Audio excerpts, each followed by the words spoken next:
இந்திரன் தன்னால் மட்டுமே தேவலோகத்தை காப்பாற்ற முடியும் என்று தற்பெருமை கொண்டான். அவனுக்கு பாடம் புகட்ட வேண்டுமென முடிவு செய்தார் சிவன். இந்நிலையில் சிவனை தரிசிக்க ஒரு நாள் கைலாயத்திற்கு வந்தான் இந்திரன். அப்போது சிவனே வாயிற்காவலனாக மாறி நின்றார். அதிகார தோரணையில் பேசினான் இந்திரன்.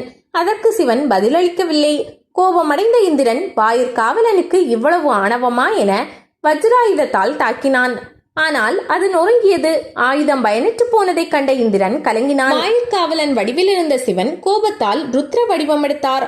இந்நிலையில் அவரது நெற்றியில் அரும்பிய வியர்வை துளிகள் பூலோகத்தில் கடலில் விழுந்தன. தன் முன் நிற்பவர் கடவுள் என்பதை அறிந்த இந்திரன் சரணடைய சிவன் மன்னித்தார். இதற்கிடையில் கடலில் விழுந்த வியர்வையிலிருந்து வலிமை மிக்க அசுர குழந்தை உருவானது. அதை வளர்க்க விரும்பிய கடலரசன் சத்தியலோகத்திற்கு சென்று பிரம்மாவை சந்தித்தான். குழந்தைக்கு பெயர் வைக்குமாறும் வேண்டினான். குழந்தையை கையில் வாங்கிய பிரம்மா பெயர் பற்றி யோசித்த போது குழந்தை அவரது தாடியை இழுத்தது. அசுர பலம் கொண்ட குழந்தையாக இருந்ததால் பிரம்மாவால் வலியை தாங்க முடியவில்லை. அவரது கண்களிலிருந்து கண்ணீர் வழிந்து குழந்தை மீது விழுந்தது. கண்ணீர் வர வைத்ததால் ஜலந்தரன், தண்ணீரால் ஆனவன் என பெயரிட்டார். அக்குழந்தை வளர்ந்து பெரியவனான பிறகு பிரம்மாவை நோக்கி தவமிருந்து வரம் பெற்றான். அதன் மூலம் அசுரர்களின் தலைவனானான். ஜலந்தரபுரம் என்ற நகரத்தை உருவாக்கி அசுரர்களின் துணையுடன் உலகத்தையே தன் ஆட்சியின் கீழ் கொண்டு வந்தான். காலநேமி என்பவரின் மகளான பிருந்தையை மனம் முடித்தான். திருமாலின் பக்தியான பிருந்தை தன் கணவரான ஜலந்திரனை கடவுளாக கருதி பணவிடைகளையும் செய்து வந்தான். ஜலந்திரனும் மனைவியோடு மகிழ்ச்சியாக வாழ்ந்தான். அசுரர்களில் சிலர் ஜலந்தரனிடம், மன்னா, தாங்கள் பிரம்மாவிடம் வரம் பெற்று சகாவரம் பெற வேண்டும், தேவலோகத்தையும் தங்கள் ஆட்சிக்கு கீழ் கொண்டு வர வேண்டும் என தூண்டினார். அவனும் அதை ஏற்று பிரம்மாவை நோக்கி தவமிருந்தான். மனமிறங்கிய பிரம்மனும் நேரில் தோன்றினான். சாகாவரத்தை என்னால் தர இயலாது. இருப்பினும் உன்னை உயிராக மதிக்கும் உன் மனைவியின் கற்பு உன் ஆயுளை நீட்டிக்க செய்யும். உன் மனைவியின் கற்புத்தன்மை மாசுபட்டால் நீ கொல்லப்படுவாய் என வரமளித்தார். அன்புமிக்க பிருந்தையின் கற்புத்தன்மை மாசுபட வாய்ப்பே இல்லை என எண்ணி அசுரனும் அழிந்தான். தனக்கு அழிவே இல்லை என ஆணவம் கொண்டான். தேவலோகம் சென்று இந்திரனுடன் சண்டையிட்டு தேவலோகத்தை கைப்பற்றினான். அதன் பின் வைகுண்டம் நோக்கி சென்றான். இதை அறிந்த திருமால் மகாலட்சுமியுடன் அங்கிருந்து வெளியேறினார். இதன் பிறகு கைலாயத்திற்கு சென்றான். பிரம்மன் அளித்த வரத்தால் அசுரனை கொல்ல முடியாமல் சிவன் தொடர்ந்து போரிட நேர்ந்தது. இதை அறிந்த பிரம்மா வரத்தால் ஏற்பட்ட விபரீதத்தை நினைத்து வருந்தினார். போரை முடிவுக்கு கொண்டு வர விரும்பி திருமாலிடம் உதவியை நாடினார். அசுரன் ஜலந்தரன் வடிவில் பிருந்தையை காண சென்றார் திருமால். அவரை தன் கணவர் என எண்ணி அவளும் பணிவிடை செய்தாள். கணவர் அல்லாத ஒருவரை கணவராக கருதி பணிவிடை செய்ததால் அவளது கற்புத்தன்மை மாசடைந்தது. அந்த நேரத்தில் ஜலந்தரனின் தலையை துண்டித்தார் சிவன். அந்த தலை பிருந்தையின் முன்பு வந்து விழுந்தது.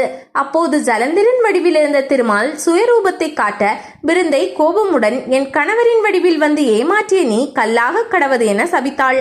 அதை கேட்ட திருமால், உன் கணவன் பிரம்மனிடம் பெற்ற வரத்தின்படி அவனை அழிக்க உன்னிடம் நான் தவறாக நடக்க வேண்டியதாகிவிட்டது. என் மீது தீவிர பக்தி கொண்ட உன் கற்புக்கு களங்கம் ஏற்படுத்தும் முறையில் நடந்து கொண்ட எனக்கு நீ கொடுத்த தண்டனை சரியானதுதான். உன் சாபத்தின்படி நான் கல்லாக மாற்றம் பெறுவேன் என்றார். திருமால் கல்லாக போகிறாரே என வருந்திய பிருந்தை கோபத்தால் அறிவை இழந்துவிட்டு என்னை மன்னித்து விடுங்கள் என வேண்டினாள். பிருந்தா, வருந்தாதே, உன் சாபத்தை ஏற்கிறேன். அதன்படி நான் கண்டகி நதியில் சாலக்கிராம கல்லாக தோன்றுவேன். என்னால் ஏற்பட்ட உன் களங்கம் விரைவில் தீரும்.